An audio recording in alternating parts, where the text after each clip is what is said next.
Thabiso, good morning, and Nathan, good morning. Welcome. Good morning. Good morning. Yeah. Good morning. Just overall, you guys have been on this campaign of trying to, I'm told, target or assist about 100,000 learners, I think by the year 2020.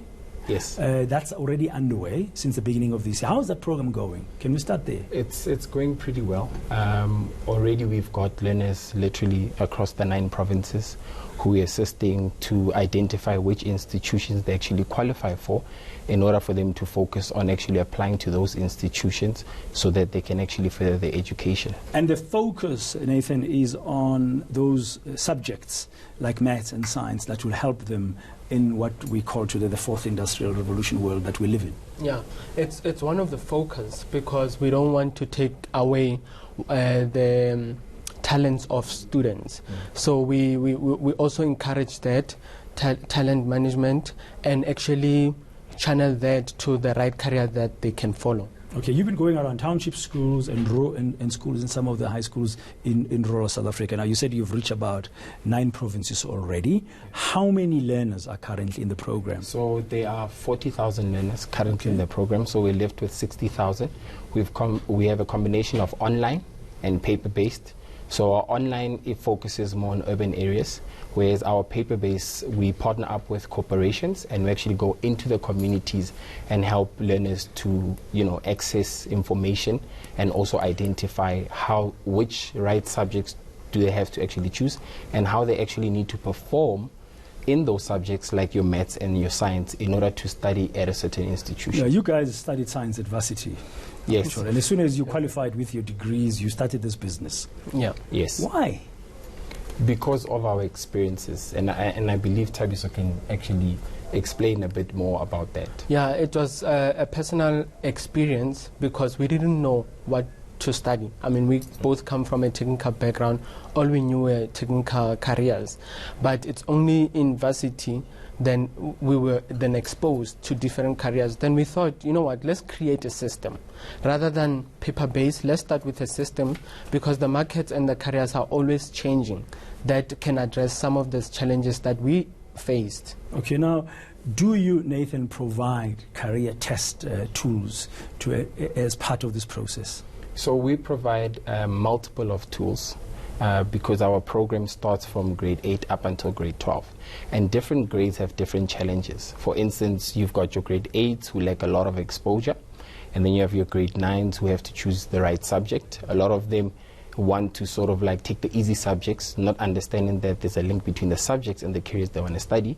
So we help them with that, where we actually form reports that tell them if you want to study, for instance, engineering, then these are the subjects that you actually have to choose.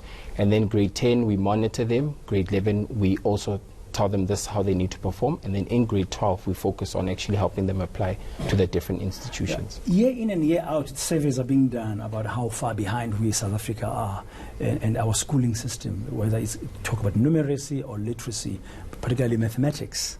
I just want to know, from what your experience now, what are you finding, Thabiso, in schools? Are you finding that we're that far behind? There's a lot of work to do. Because part of the new skills of the new world, of the new workplace, or people doing stuff for themselves, requires a focus, we are told, on mathematics, for example. Yeah, we are far behind because there is no proper interpretation of what maths is.